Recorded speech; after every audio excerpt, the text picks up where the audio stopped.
and welcome to Sassy Sweets and Drinks, where I will bake something and I will have a guest every week to tell a story or talk about something. Jordan, I am a pastry chef and I own a business called Sassy Sweets and Treats. And this is Trey. Yo. How do we know each other? I'm a dude.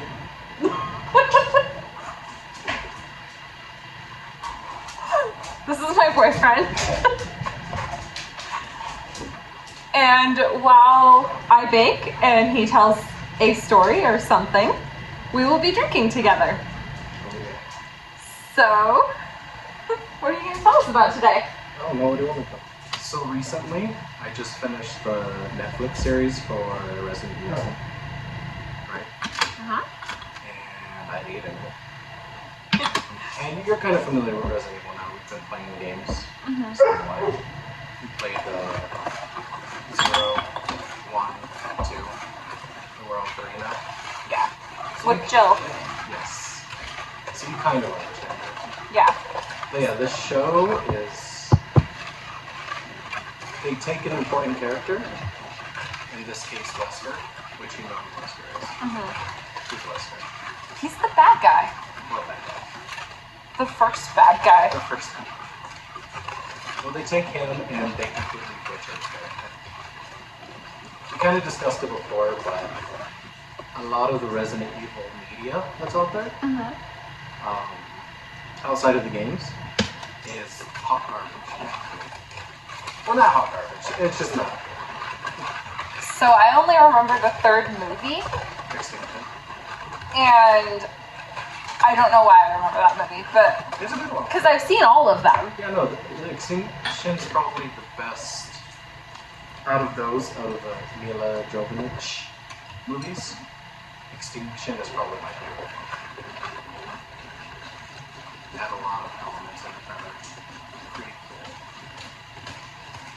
It's just not faithful to the games, which is sad. I mean, it's hard to translate gameplay and story in video games to on-screen media. Okay. Because games are so wacky, over the top, it's kind of hard to translate that. Especially when games, the only real story in games are through like cutscenes or notebooks and stuff that you find. Right. It's hard to translate that to a script, to like a feature-length movie, let alone a TV series. So I understand how it's difficult. However, if you're going to base something on a property, do it well, which this show does not. And any form of Resident Evil media does not. So if you had to choose one thing from the show that you actually liked, if there is anything, what would you choose? The references to the video games. The references? So there are cool parts. I won't mention most of them because most of them are spoilers. And since we're playing the games, I will actually be spoiled.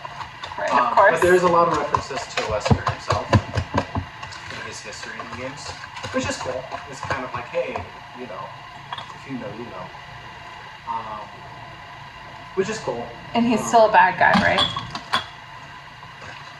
No, he's a good guy in the show, which is why it's ridiculous, like, that he has that character, that he is that character when he does not represent that character at all.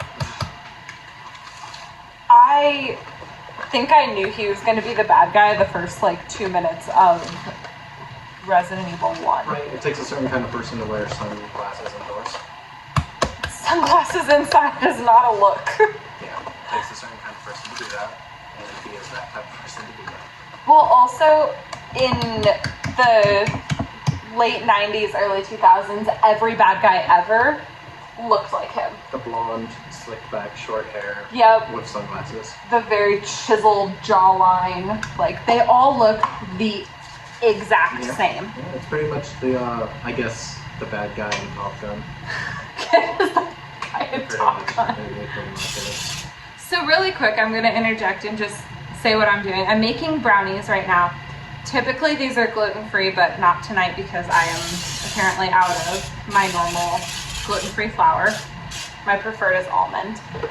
This is a super, super easy brownie recipe. Doesn't take very long to bake, and it always tastes really good. It doesn't take a lot of time to make either. And over cooling behind me, because we're talking about Resident Evil, I am cooling off some sugar glass. And I almost just dropped my entire bowl.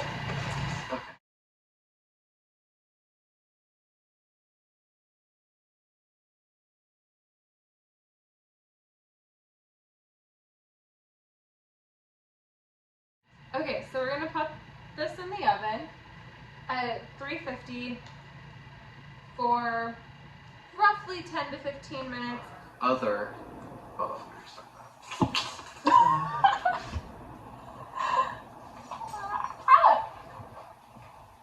So yeah, there are other references, I guess you could say, to the games that were pretty cool, and I really enjoy those references. Like, there's a couple monsters from the games. Is it one of the tyrant monsters? There is a tyrant in it. Is it the? But it's bad. Is it the alligator? The alligator's in it as well. But it's that was the one I was talking about. Is that like the tyrant monster? Is the alligator? No, tyrant are different. Anyways, there's a tyrant monster. It's a little dude.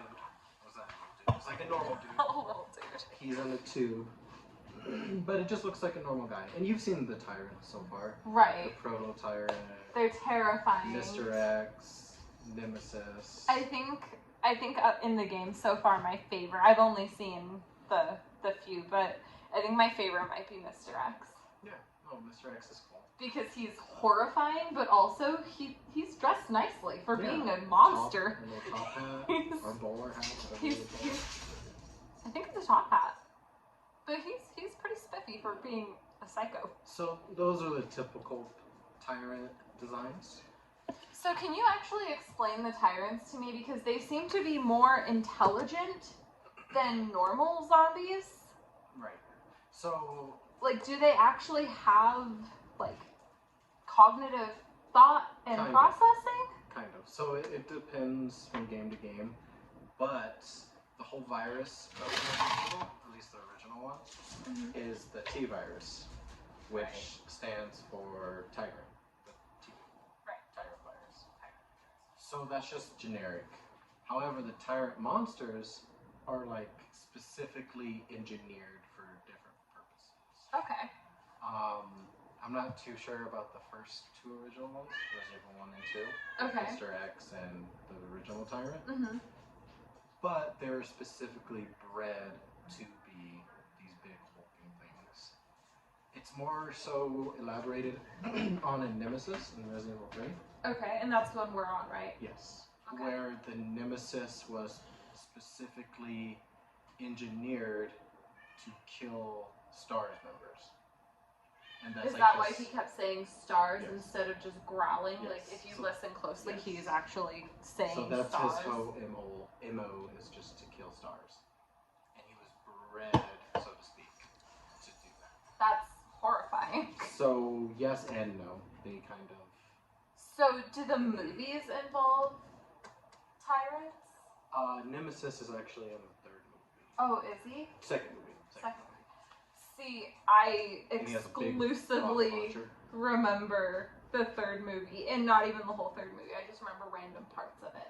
They did the tyrant bad because they took a love interest of one of the characters and turned him into the Nemesis. Is it the love interest of Alice? I don't remember. It's been so long since I've seen him. But they take the love interest and turn him into the Nemesis. But then towards the end of the movie, he's like, "Oh, I actually love you. I'm gonna help you," and he blows up the helicopter with the bad guys. It's dumb. Like I said, they don't take the source material. They take the source material and fuck it. Bad. They take the source material and fuck it. And bad. Yeah. That's But yeah, that's what the TV series, the new TV series, I think would have been fine if it was its own thing. Okay. But it was slapped with the name of Resident Evil, So the show would have been fine if it was its own thing, Mm-hmm. but they had to slap the name of Resident Evil on it and just make the source material bad. Okay. Like the show, overall, I would give the show as is like a 4, maybe a 3. Bad. Yikes. However, if it was its own thing and did not have the Resident Evil name attached to it, a 5 or 6 maybe. Okay. So then we just went to the Denver Pop Culture Con. We saw an entire section that was Resident Evil themed. How do you feel about those sorts of themes? That's fine. People dressing up with what they love. That's Okay. cool. A lot of it was mostly Movie related, right? No, it wasn't. It was just like basic Just Just- randomness. in that universe Okay. costumes. I think most of it was Resident Evil 3 inspired because there was a Nemesis. It was a fat dude in a Nemesis costume. It was pretty funny. I don't recall Yeah, it was a that. huge guy. He was probably 300 pounds. So zombies actually completely terrify me. So every time we walked past that little area, I like purposely stared at the ground or at my drink. But yeah, so there's a Nemesis. I think that was the only real zombie. They probably had like a zombie or two in the cage. They had zombies in the cage because one growled and I jumped. Well, a lot of them were dressed up just as like generic umbrella soldiers or generic RPD, which is the Rexburg Police Department. Right. Just generic soldiers. So why didn't anybody there have stars? Anything? That's RPD people. But the They things did. didn't say stars. Some people had like a badge or a Oh, did they? thing, See, I only saw like or the the back of their shirt. umbrella logo. I think that was most of them. There's like So, having known me for as long as we've been together, what other games would you recommend for me? Cooking Mama. Okay. You obviously like to cook. You're cooking right now. You're drinking, so maybe like drunken bar fight. That's a game. It's a VR game. We don't do VR. I don't do VR. You do VR. But yeah, Cooking Mama. Cooking Mama? You cook. So, I mean, take what you like and you cook. So what else though? I mean, you started me off pretty strong in the gaming world. I mean, you threw me out the floodgates with Bloodborne. Yeah. Cooking Mama's the Dark Souls of cooking games. I think that's more Overcooked. Yeah. You're right. That's actually a good point. Yeah. Because that game is just so stressful and You're right. chaotic. Overcooked would be The Dark Souls. of cooking games. That's right. So, You like history? I do love history. So Assassin's Creed, And that's real history. we talked about that. It goes from ancient Egypt times. Oh, really? You Roman. didn't tell me that. Well, yeah, there's a game about Egyptian times. Okay. And then, well, if I go into chronological order, it would be like Egyptian era, Mm-hmm. the Roman era, the Viking era. It would be Middle East. It's Middle Eastern based. I don't know the exact time frame of that one, but it's Persian. I think it's Persian. Somewhere in the Middle East, like So, that. like the Persian War area? Maybe. It's somewhere in there. I'm not sure. That's the very first game. Okay. And then after that, it goes into Italian stuff, like the Italian Renaissance with like Da Vinci and stuff. Ooh. And there's a whole series about that. There's 4 games. No, there's 2, Brotherhood and Revelations, and that's all the Italian Renaissance. Aren't 2 of those ones you don't actually like, though? No, those are my favorite ones. Oh, I thought you said something. It was your favorite. Well, yeah, but everyone loves Resident Evil 2. Resident Evil 2. Assassin's Creed 2. Because you follow a certain character through his entire life, basically. You literally play as him as a baby, and you press a button to make the baby kick. Like, you literally play him from that point, and then all the way to Revelations, where I think he dies in Revelations. Maybe, I'm not sure. Okay. So Science in it too, where you get to play, and you like use Da Vinci's flying machine to get to places and such. okay. But yeah, so the Italian Renaissance, and then I think the next one after that would be the French Revolution? That tracks, yeah. Yeah, that tracks. I don't know. At a certain point, the games kind of like go back and forth. So, is there one that takes place during the American Revolution, or did you Yes. say it was the Civil War? George Washington is president during it. Revolution. American Revolution. So then it would be that one before the French Revolution because the American Revolution happened 100 years prior. Okay. So there's even a one before that where you play as a pirate. That sounds fun. And it takes place before the American Revolution. Is it like a hot dry and duck pirate? No, it's a blonde guy. Oh, that's lame. He's cool though. It's a lot of people's favorite game. It is a good game. But yeah, you play as pirate, and it's the guy from the American Revolution. Okay. It's his grandfather. Okay. So you play as a pirate, then you play as that, and then you do the French Revolution, and then you do the Industrial Revolution, which would be like 1912, I think it takes place, somewhere in that range. Where does Syndicate happen then? Because we were just talking about that. In Europe. Well, yeah, but like what time period?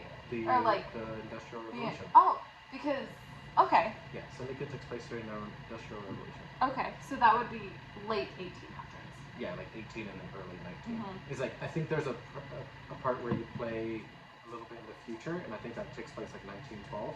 But Okay. I think most of the games. Today we were texting, and I was asking you if Syndicate was your favorite of the Assassin's Creed games. It is. And then I followed up with a very enthusiastic questioning of does it actually follow Jack the Ripper? Yes. And you sent me a picture saying like apparently it does. Yeah. So did you play that DLC? No. No. I own the DLC for all of the games. I have not played any of the DLC for any of the games because the games are so packed with things to do that once I'm done with it, You're I'm just with done. it, and I don't want to do the extra stuff. But So- I have it. So then, is the DLC in Assassin's Creed similar to that of Bloodborne, where I had to essentially go back and play Bloodborne a fourth time just to level to the right part, or can I just play the DLC without having played any of the other bit of the game? I think you would have to get to a certain point. Okay. But let's say you finish the game completely. Mm-hmm. It's like a side mission. Most of them take place in a side mission. Okay. Some of them take place like for Valhalla, for instance, Right. which I'm playing or finished playing. The DLC takes place in France. There's like a Francia war section. Oh. So it takes place in Norway, and then you go to England. Okay. So the French one, Francia, or whatever they call it, Francia, you go to France. Okay. So it's like a completely different map, but you start your same character, you have all your stuff, you just go to this different area. So it probably takes place in a different area, or it's like a side quest that just opens up at a certain point. Okay. So you wouldn't have to start anything new, you would just continue or Like do just this on the side. pop into it. So could I play the game up to that point and then just like whoop into the DLC? As soon as it's available, you can go right into it. And then like after I finish that, just nope out. I mean, if you don't want to finish the game, yeah. I'm really only interested in that game for the Jack the Ripper bit. Yeah, I don't know what section it becomes available, but you 'Cause can completely do that. That's one of the first true crime things that I've ever been interested in. And yeah, it might be like halfway through, something Okay. like that. I'm not sure. So after you sent me the picture that confirmed like that it is part, I watched a trailer for it and I had to Google. It seems horrifying. Yeah. So I know a lot of my friends have told me that you started me off with a horror game being Bloodborne. I didn't classify that as horror. I just, I loved every second of that, which is probably the only reason why I platinumed it with you. Right. Granted, my first boss in a game ever scared me so bad, it was Bloodborne, that I threw my controller at him. Right. And hid my face while he fought the boss for me. Right. Because I mean, I wasn't expecting it. And he tells me, go down that bridge. It's totally fine. It does. It wasn't. It wasn't totally fine. Anyways, continue. But yeah, I mean, a lot of things can be considered horror. Okay. Do the Assassin's Creed games count in the horror genre, or are those more No. history genre? No. Like, what genre do those? Stealth action. Stealth action adventure. And do you think I would be getting good at those games, or do you think it would just tick me off in the first 2 minutes? Because you know how I play games. You've seen me play. Right. Yeah. No, they're easy. They're if easy. you have patience, because you have to do it's stealth, so you have to sneak around and do assess. Right. And Assess and stuff. I mean, would you say that's kind of my general? My general tactic. I mean, you've said before that the way I play games pisses you off. So. Yeah, you're just slow. So if I have to move slowly in a game, wouldn't that kind of possibly work? It's not so much that you have to move slowly, it's just you have to be stealthy and sneaky. I mean, actual human me is not stealthy or sneaky. It's its own thing. So. Since we've talked about Bloodborne, and obviously I mentioned that I platinumed it, what other of the Souls games would you think I would like? I mean, I started kind of playing Dark Souls 3, right? Yes. And I made it to the 3rd boss, and then my friend quit playing with me. And I'm completely lost in Elden Ring because I don't know how to get to the next area without completely dying in the shortcut. Okay. So, of those games, which do you think I would like? Which do you think I would actually be able to just power through? Are any of them similar to Bloodborne?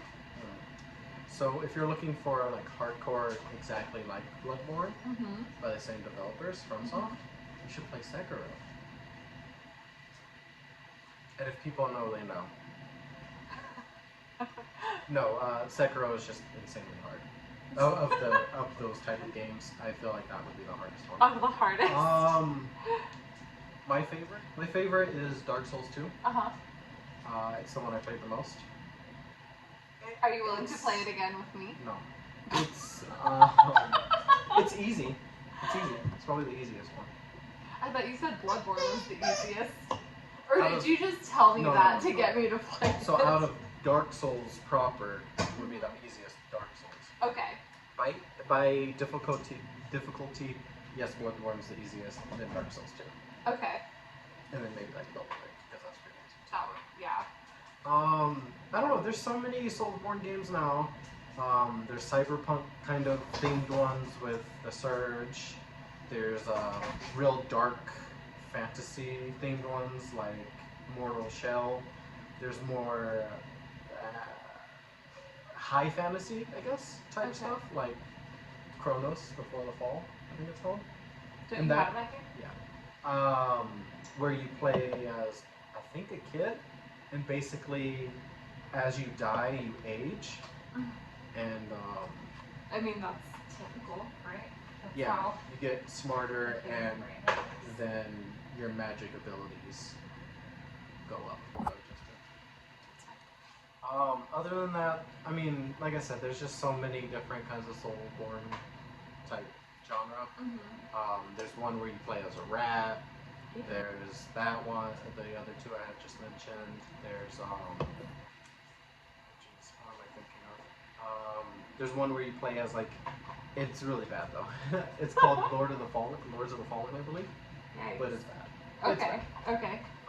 A good one is The Surge, but it's like really brutal and like sci-fi kind of.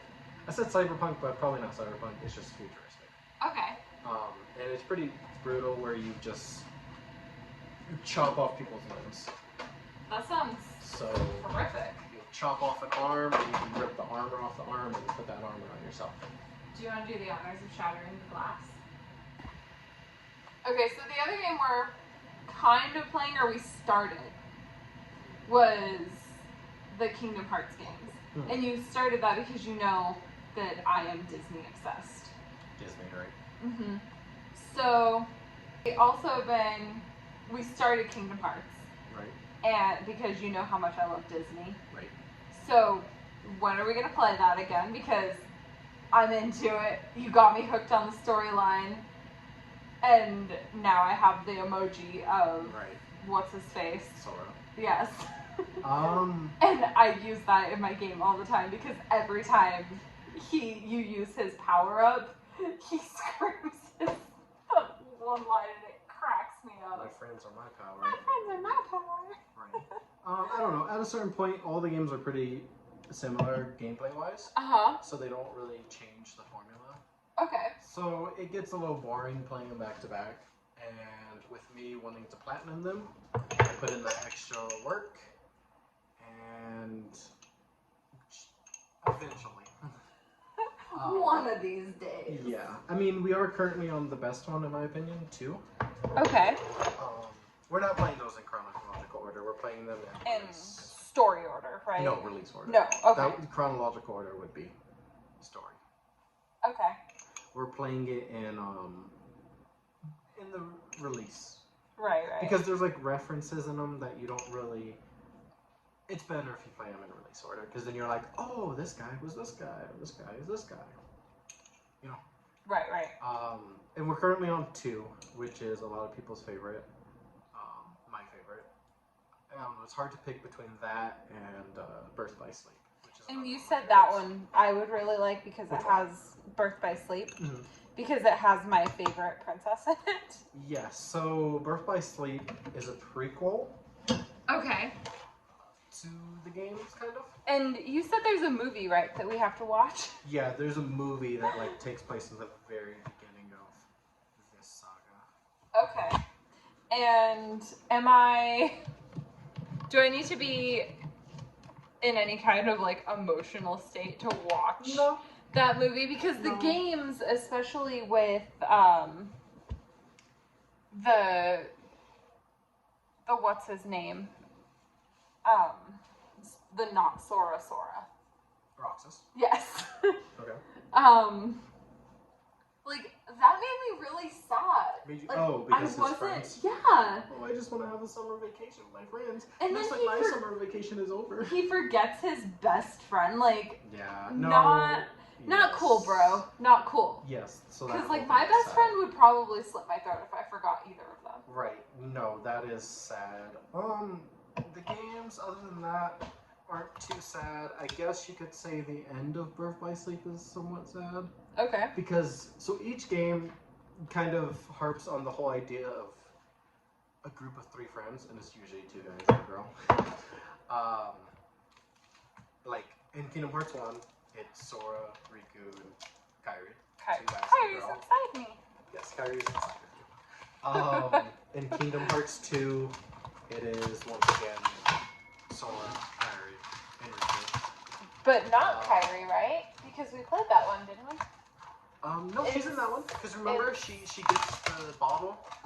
Right. And she does that stupid thing where she's like, Sora? And she says name all weird. Yes. And then the other one is Nephilim, right? Okay. Nephilim? Yeah, Nephilim. The girl that I kept calling Nephilim because I can't remember her name. Okay. Nephilim girl. So yeah, Nephilim girl. I know who you're talking about. I can't remember her name. But no, in that one, in 365 over 2 days, it is again 3 friends, 2 guys and a girl. Right. Roxas, the not Kairi. Roxas, Axel, and Nephilim girl. Her name that I can't remember now. I can't remember her name either. I know her name. Oh, I